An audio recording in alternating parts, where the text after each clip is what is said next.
Hello friend, সবাই কেমন আছেন? আশা করি সবাই খুবই ভালো আছেন।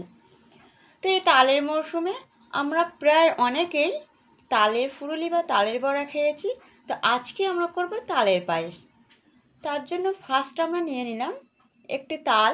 তালটা বেশ কালো, দেখেই বোঝা যাচ্ছে যে তালটা খুব মিষ্টি হবে। এবার এই তালটা আমরা চেঁচে নেব। এরপর এখানে নিয়ে নিলাম 100 গ্রাম গোবিন্দভোগ চাল। এই চালটা পরিষ্কার জলে বেশ কয়েকবার ধুয়ে এটা আমরা 1 ঘন্টার জন্য ভিজিয়ে রাখবো।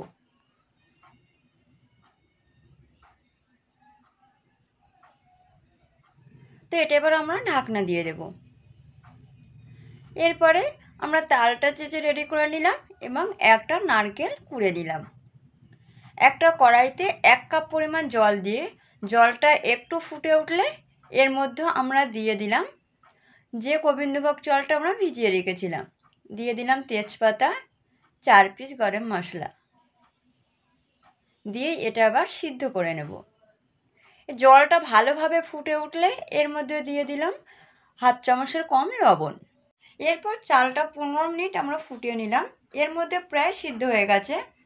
এবার এর মধ্যে আমরা দিয়ে দিলাম 1 বাটি পরিমাণ চিনি।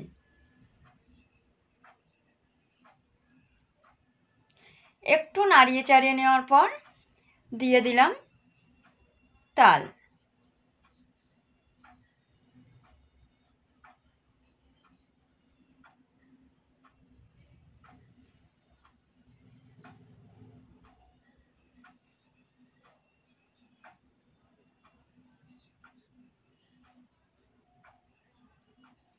এবার এটা খুব ভালোভাবে একটু ফুটিয়ে নেব।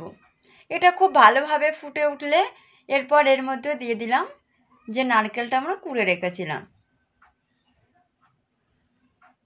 এবার এটা আমরা এইভাবে নাড়িয়ে চাড়িয়ে এর যে জলটা আছে সেটা মেরে এটা আমরা গায়ে গায়ে করে নেব। তাহলে আমাদের রেসিপিটা রেডি হয়ে যাবে।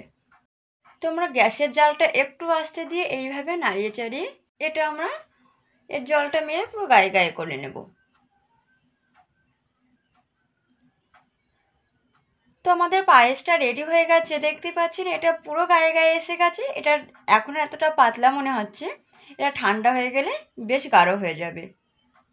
তো আপনারা কিন্তু এই তালের পায়েস বাড়িতে একবার এইভাবে ট্রাই করে দেখবেন, খেতে খুব সুন্দর হয়। আর খেয়ে অবশ্যই কমেন্টে জানাবেন খেতে কেমন হয়েছিল। আমরা তো অনেকেই খেয়ে ফেলেছি তালের ফুরুলি বা তালের বড়া, কিন্তু আজকে আমরা খাবো তালের পায়েস।